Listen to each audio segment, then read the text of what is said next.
Well, well, well. It is time, my friends. We are here for the first round of our top 8. We have got Talon versus Peter. I don't necessarily think these are the correct heroes, but we can go ahead and check out their beautiful faces. Zen and New, always fun heroes to look at, even though I do believe we have Talon is going to be on New and Peter is going to be on Enigma here. We got to watch Talon draft that new deck, and man, he was just kind of grabbing cards from the front of the pack. He was not doing the same amount of organization as we've seen some of these other players do, but he was rewarded, even though it's funny to think he got those equipment pieces in that first pack nice and early, and they're the only pieces he's rocking. Yeah, crazy. He had an opportunity to pick a couple, and Marcus and I were talking about that a little bit, but he elected to go really heavy on a lot of these stealth cards, just shoring up all the block 3s he possibly could. And we'll see how it plays out against this Enigma, because Talon still did find 2 pick-to-pieces despite prioritizing a lot of other stuff and creating a lot of news to his left. Yeah, absolutely. This is going to be a beckoning misplay to start getting there. It is. There's the nimblism block, as Peter knows exactly what day it is. It's turn 0. He's not here to take any damage. Looks like all those cards block. Yeah, I'm looking here. Talon, again, some of these cards are not necessarily playable because he drafted some cards near the end of the pack, but 29 total block 3s in Talon Stradley's list is a rather high number. That's nearly your entire deck if you want it to be just 3 blocks. And those cards, even though this isn't necessarily a fatigue-oriented format, 3 blocks can certainly put you into a dominating strategy at certain times. Absolutely. And while it's a really nice thing to see in your deck, it could be a little bit sloppy coming into an Enigma where you have to push damage. Otherwise, they get incremental value that just mobs you. Talon finding the opportunity to transcend on turn 1 because of playing a blue Mind's Desire. It did go ahead and banish that single-minded determination. Is that an instant or an action? I don't know. The single-minded determination. Oh, single-minded determination is an action. Is an action. So I wonder, should he have gained the life? I don't think so because Mind's Desire was... Oh, yes, because you're so right. It totally did. Oh, yeah, he's at 21. He's at 21. Okay, we're good. I'm sitting here like, did he gain? And clearly he had. This is going to be a haze shelter coming in at the end of the turn. So Talon did pass without an action point, and Peter was able to establish a haze shelter. Looks like just a yellow one, but still, you're so happy if you're an Enigma player to be able to resolve an aura on turn 0. Talon's always dangerous to pass without an action point in turn 0 against an Enigma, and Peter's showing exactly why. Unless, of course, Talon has drawn one of his 2 pick-to-pieces. I think that is a Bonds of Attraction, actually. So, yeah, you're right. It could entirely be possible that Talon gets punished for passing without an action point and allowing Peter to establish a board. Water the Seeds here are going to be the attack. Going to go ahead and grab a Desires of Flesh for a block from Talon. This is going to be a blue Battlefront Bastion, so Peter not going to be able to set up an arsenal, but still going to be left with... When it passes back to Talon, just a ward 1 in the form of that haze shelter, unless he's able to pitch a blue. Do have some equipment pieces that might allow for some pitch outlets to turn that into a ward 3 instead. Battlefront Bastion here is just going to go ahead and buy all the blocks. Talon is not afraid of any on-hits later in this game. He's just going to get the battle-worn value immediately, take the 1 damage, head on down to 20, and come on back with 2 cards and an arsenal to see if he can take care of this little haze shelter and then start to work through Peter's life. Now, Peter might be thinking, thank goodness I was able to attack with that blue Battlefront Bastion and put it in my graveyard rather than allow it to be banished by New. But we know that Talon's got a good amount of these graveyard-targeted stealth banish cards, like Bonds of Memory, Bonds of Attraction. And already, without playing a single one, Talon has really good options for banishing targets in Peter's graveyard. Got to be happy if you're Talon to see cards heading in front of the Mistblade. This is going to be his second action for the turn. Let's see what they want to do. Sigil of Solitude is the block for Peter Buddensiek. Both players sitting at 20. It's going to be an Impulsive Desire. This is looking for reactions. It is a stealth card coming in for 3. 1 card in the arsenal for Talon here. Entirely possible that he's found one of those red attack reactions to put in the arsenal. He's also got his fair share of intimate inducements. Even in the blue, probably not a bad arsenal target. I like that card. Yeah, and I think for good reason. Obviously, you don't want to get too flooded with them, but they can basically take agency away from your opponent, who oftentimes will not want to block with really critical blues. But Intimate Inducement says, I'm getting them anyway. Yeah. And also, I'm getting a lot of information. Maybe in the red, I can even fix your hand to be more lackluster. And in a deck with as many 3 blocks as Talons, just grabbing an extra card out of your opponent's deck might go a long way if you end the game in a position of having more cards in the deck than your opponent. It is going to go ahead and be the Skywalker Kikoi coming in and shoring up the rest of that block. And Talon's awfully happy to see that because those pieces are usually used to trump attack reactions or misplays. Yep. And if Peter's using them this early against just standard stealth cards, Talon's got to be happy.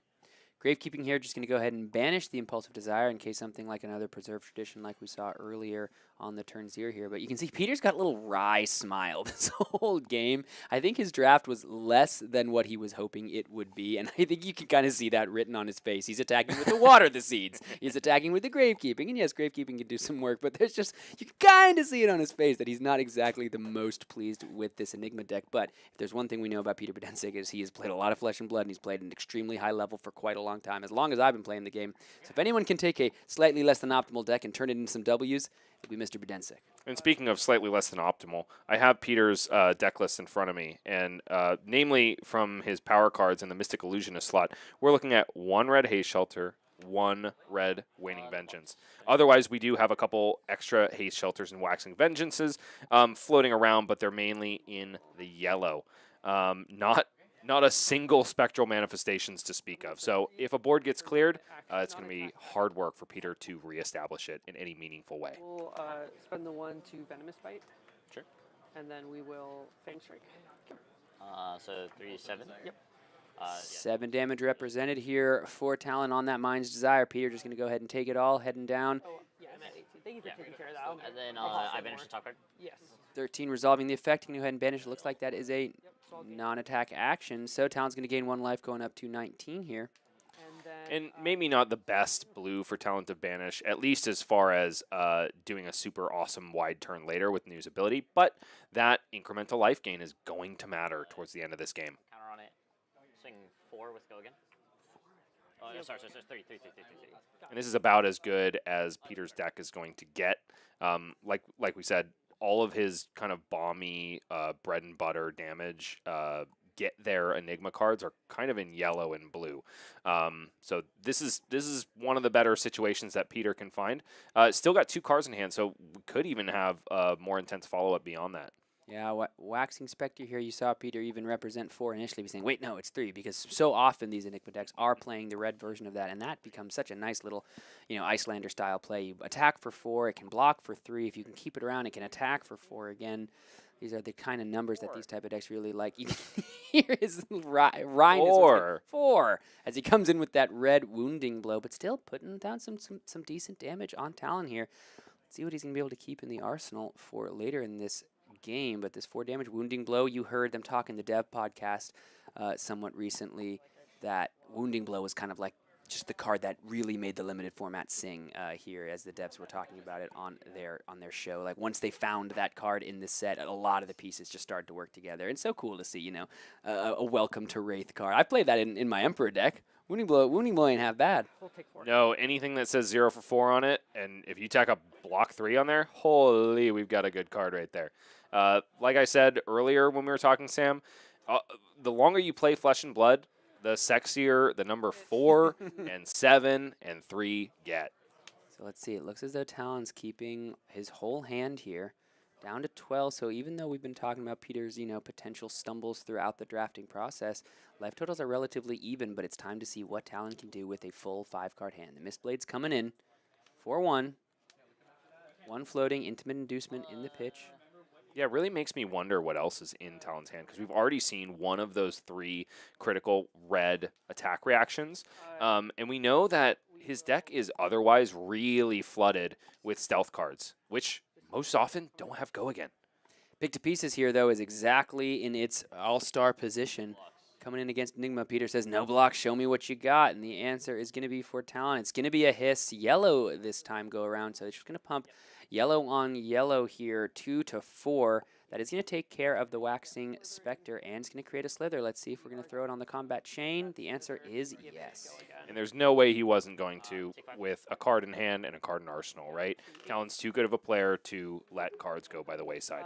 And then from Arsenal, we are going to fire off Desires of Flesh. Desires of Flesh being fired off from the arsenal as you heard it from Talon's mouth. This is, I think, a yellow as well. Yeah, so this is coming in for 2. You're going to look to banish attack actions and gain a life if that is ever banished. And we are just going to play a Waning Vengeance here. No blocks. The 1 red in Peter's deck, mind you.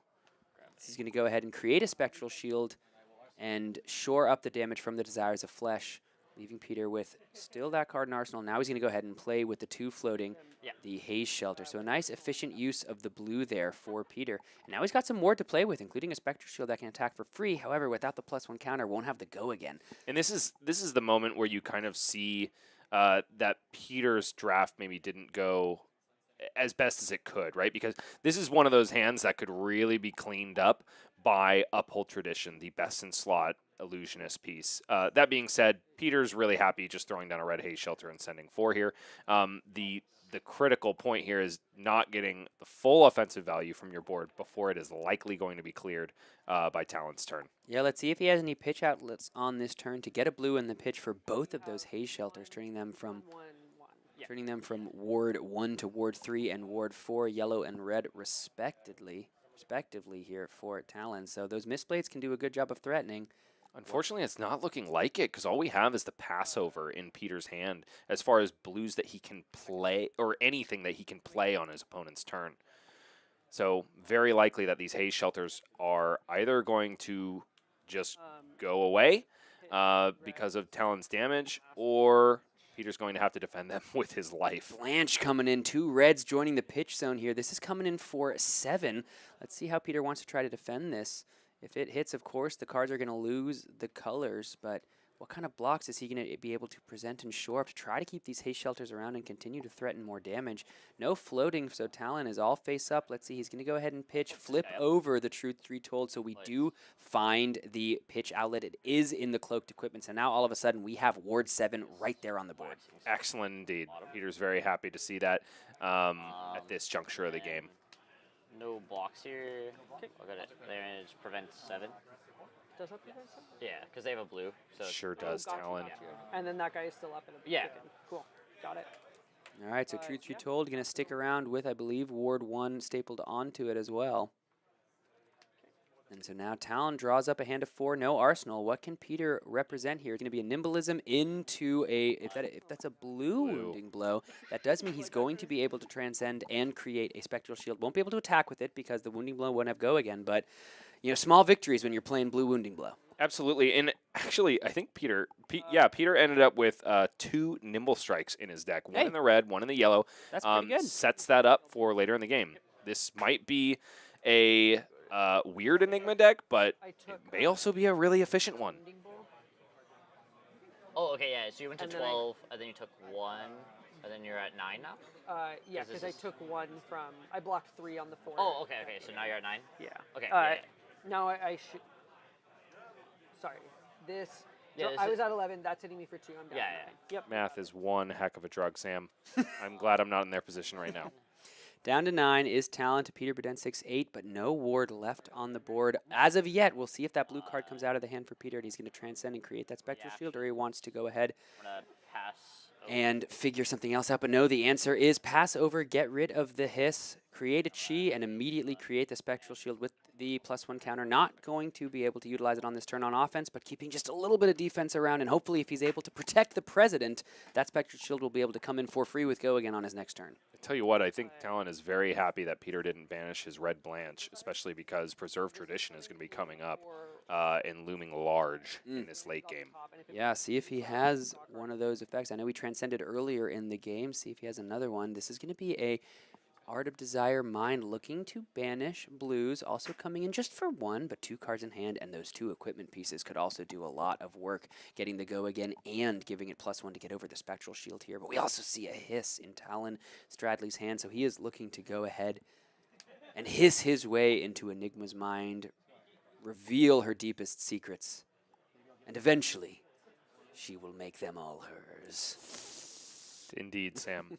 Let's see what Talon's able to put together here. Peter's holding some critical blues here. Also that red Nimble Strike. Unfortunately, he doesn't want to throw any blues in front of this whatsoever because it'll just feed Talon's turn and life total for that matter. To hiss. We've Just to pitched. not get a Interesting. We pitched a red intimate inducement, which means that he won't get the slither, and ostensibly won't be able to give go again. Yeah, I wonder, the intimate inducement was a zero-cost attack reaction that you could have played, and it looks like this is just going to go ahead and buy a Waxing Spectre playing here, activated out of the hand, so that's going to go ahead and shore up all the ward on the board. Is he going to be able to keep anything? No, it looks like it's going to go ahead and take care of it all, because it was just a yellow there.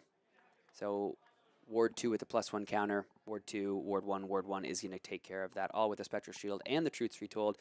Meaning it's time just for a Nimble Strike. We're going to go ahead and banish that Nimbleism. Here's 5 damage. Peter, once again, piloting the deck so well, trying to eke out every point of damage, every point of value where he can. It's not your traditional Enigma deck, folks, but Peter is doing his darndest to let it take him into the top 4. And that was a really surprising and unfortunate hand for Talon, given the number of stealth cards that we know are in his pool. The reason that looked a little awkward was because Art of Desire Mind was the only stealth card. It was the only viable target for any of his attack reactions, which meant that he was forced to play the Hiss without having pitched a blue. He was forced to play his blue in Art of Desire Mind. So just one of those, another one of those situations where these heroes can have the quote-unquote Rune Blade hand, where not everything quite lines up well enough. Pick to pieces here. 3 damage. Looks like we have another Hiss in the hand. I think it might be a red one too, which means that Slither could hang out in the arsenal for a little bit of time until it can be better deployed. That's coming in for 3. See how Peter wants to deal with this here. And deal with it, Peter doesn't necessarily have to.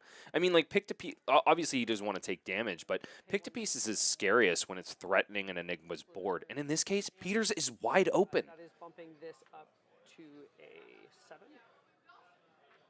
Yeah, the pick to pieces effect also gives +1 if there's an attack reaction. So this Hiss is basically coming in for an additional +1 damage. So 7 represented. Peter blocked 3, taking 4 down to 3. Talon sitting at 7, and our first quarterfinal game here is coming down to the wire as another Nimble Strike. Do we have a second Nimbleism in there?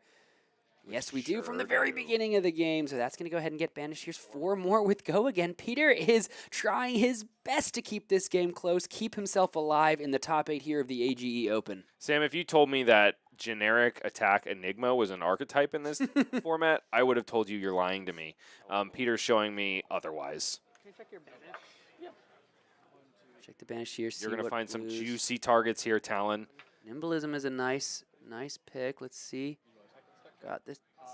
First tentative Chi Moon. Yeah, single-minded determination. Less stellar. But that's all but right. There's the wounding blow, so you Blue could wounding go blow. blue nimbleism into blue wounding blow if you wanted to. That's gonna, be a nice little 3 damage. You know, when it's free, that's all right with me. Hey, if it's free and it's 3, it's all right with me, baby. I blocked it. Yeah, This you blocked is this. fine. Now activate use ability, banish. Not bad either. Denying Peter one of those critical chi cards that New cares about in the end game. Oh, wow. So look at this. So that's just the inner chi from earlier, huh? That's just in the hand now. So he's just activating new. This is my turn. Okay. Yeah. So I'm sorry. Yeah. Okay, so that. Okay, hold on. Yeah. One second. Yeah. No Judge. worries. So they're going to figure out exactly what happened. It looks like Peter thought the turn might have ended. I think Peter thought that Talon was doing this doing a at the little part. end of I, Peter's turn. Yeah, so I thought he was going to. I went to Arsenal Pass, and I thought we were still on my turn, so I never drew up on my turn. And then he nude on. I see the issue. Banished this drop in the ocean that was on the top of my deck, but I never drew up for turn because I thought it was on my. It's still on my We'll turn. probably mute from here, and we'll mute from here and let the judge resolve this. But yeah, Peter assumed that this was, happening before the Arsenal step. But Peter hadn't actually even done the Arsenal, thinking that the new activation was happening right on his own step. So that drop in the ocean that got banished would have been actually one of the cards Peter drew there. So they're going to go ahead and resolve that, figure out exactly what happens, because it is like now information that both players have. Talon is able to know that drop in the ocean is in Peter's hand, which might give him some information. So I'm sure our esteemed judge, Connor, will figure that out. Which, yeah, to the untrained eye, that could be a really easy fix. Oh, just put it in Peter's hand. But Talon now knows that is in Peter's hand, and that could really be an issue Yeah. going forward. So they're going to figure that out and figure out the best resolution. But for us here in the booth, we can talk a little bit about. Honestly, I'm quite impressed with Peter. You know, we saw him in the beginning of that game. He spent every single turn with a smile. Every single game action was played a little almost tongue in cheek, as he was kind of almost saying to the world, like, yes, I know this is a water the seeds. I know this is just gravekeeping. But the way he's piloted it is just showing the skill of one of our top Flesh and Blood players here in the region and dare I say in our game, that just utilizing the cards as well as he can. Talon drafted a lot of 3 blocks. Talon was rewarded throughout the draft with the good new cards that came his way. But as we've seen, it's a really back and forth game. Kind of still feels like it's up in the air. And honestly, Talon is, despite the judge call, it really seemed like he was about to reap the rewards of that early transcend and be able to put together a really nasty turn. Life totals are definitely still in his favor. Peter's getting really low, and even though he has shown resilience and intuition in the way he's been utilizing these generic cards, it definitely still seems to be breaking news way. Yeah, we're going to have to wait and see exactly how this turn resolves, because this is a critical one. That inner chi from the very beginning of the game coming all the way back around through the pitch zone and now allowing for that new activation. And there are some blue cards that can be played, of course, and whatever New is able to continue if she hits with a mist blade, gives the wounding blow go again. We'll have to see exactly how that turn ends up playing out. But regardless, it's coming down to the wire as this game is ratcheting towards a conclusion. And one of these players is heading to the top 4, while the other it will have to be satisfied with, of course, the very impressive top 8. Looks like they have just went ahead and drawn back up. Maybe a different card was either banished or left on top. But we're I just gonna still go see ahead. a drop in the ocean in Peter's hand. Looks like they might have gone with the easy fix, namely because maybe Peter kind of assumed fault here a little bit. Or regardless, just either if he decided it's fine Yeah. and all the players and the judge agree on the outcome, this is what we are going with here. So let's see exactly Talon is going to resolve the new ability. Looks like we're going to look at the first tentative Chi Moon, which I think gives an attack go again.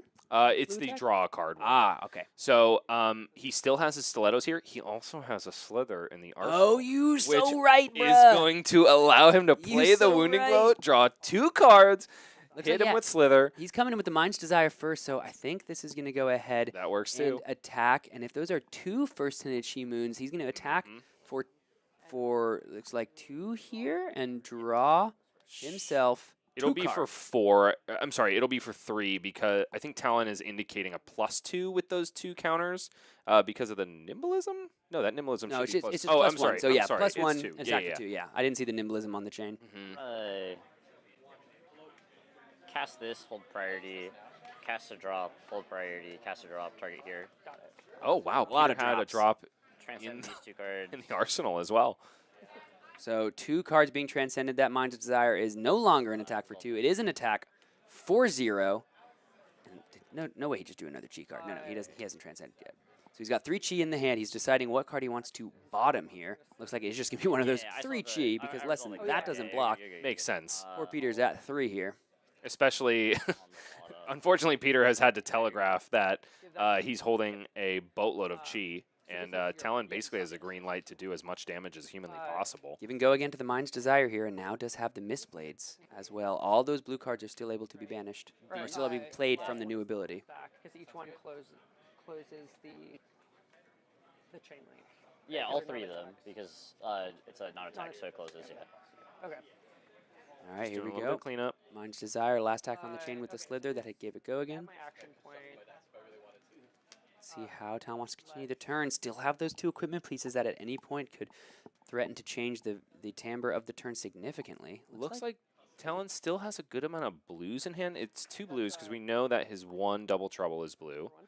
So it might just be Mistblade stealth attack, which honestly is possibly going to be too much for Peter. Oh no, he's got a yellow waxing specter in there. And interestingly, it looks like did he keep all 3 of the Chis? Yeah, he did. He's going to go ahead and just activate Enigma here because this is going to shore up the first Beckoning Mistblade. He did bottom 1 of them, but one of them was played from Arsenal, so it came back to hand. Yeah, but he had 3, right? He went 1, 2, 3. We'll figure it out. Yeah, absolutely. But let's see. Now it's going to be coming in. This is going to be the Bonds of Attraction. This is red. From top and from graveyard. And he does have the 1 floating, so he can create a Slither and give go again. It's like block 2, and it is just going to be create a slither with the undertow stilettos here. Going to play that slither. Is there slither? First, you have to find the slither, and that's Okay. the difficult You can grab part. that slither. Yeah. It's ephemeral. I- It never existed in the first place. No, I'm good. Okay, so then this is going to deal 1 damage to you. Yep. Peter takes And 1. Banish off the top. Oof. And I get to banish. This is a lot of blue cards that Yeah. Talon is getting to banish, which That's actually means a lot of life that's gain. a huge blue to banish here. It's a non-attack action with go again. It has very relevant text, and he can banish the card that he already played on the turn anyway. So now those are both available. 7. This is massive. Yeah, and Talon is still holding on to, I believe, a blue card in his hand. So he can play the blue wounding strike or play the blue that's in his hand. She tied. So the 10 and a Chi Moon, the 10 and a Chi Tide both being played. Now out of the banish zone into the graveyard. Next blue attack getting +2 and draw a card. And now he's just going to go ahead and play the Wounding Blow. This is coming in for +2, and he gets to draw a card when he attacks with it thanks to the Tenants of Chi. These aren't his Tenants of Chi. These are Peter's. Interesting, too. I think Talon had an opportunity to swing another Mistblade here before he went I think with he the... might have, but that is just going But to be that's the just gonna game. be He's it. only got enough to block 3. He can throw the Arousing Wave in front of it. He's only got Chi in hand, and that is going to do it, folks. Talon Stradley going to go ahead and move on into the quarterfinals. Peter I love this Buddensiek tried his darndest, but just could not make his way through the matchup long enough in order to put his way through into the next match, and Talon Stradley moves on. Played one of those draw cards The again. 1 of 3 new takes down the 1 of 3 Enigma. And A tale not exactly as old as time, but it's still a better love story than On that Twilight, turn, so... on top of my It's been a long time since I've heard someone say that. It has been such a long time. But hey, you know what we can see over there? That is a player on the right who knows and remembers to D-Chi. I know our founding fathers in New Zealand are happy. I know they're smiling down on us here at Arcane Games and Events. Seeing these players D-Chi, come on, what more could you want? Praise be indeed to the D-Chi, Praise Sam. be to the D-Chi. And I think that might just, do it from us here. We might just well sign off. The players of D-Chi, that's good enough, right? No, I'm just kidding. Yeah, no, we're good, right, Justin? We got That's a wrap? we got Right. more games. That's It's great. we got the quarterfinals and we got the finals and we got Talon moving on. Our featured drafter. Our featured drafters are doing very well today. Yeah, we certainly know how to pick them I guess, here yeah. at Arcane Games and Yeah, Events. I was kind of sometimes you feature a drafter and you feel like you give him the coverage curse, but no one we've featured so far has lost a game. We're gonna see if that continues as we go ahead and check in with our other games in the top 8. Moving on to a quick 5-minute break before we come back for the rest of the games here in the top 4 now. So don't go anywhere. We've got the final 2 games here of our June Open coming up in just a sec.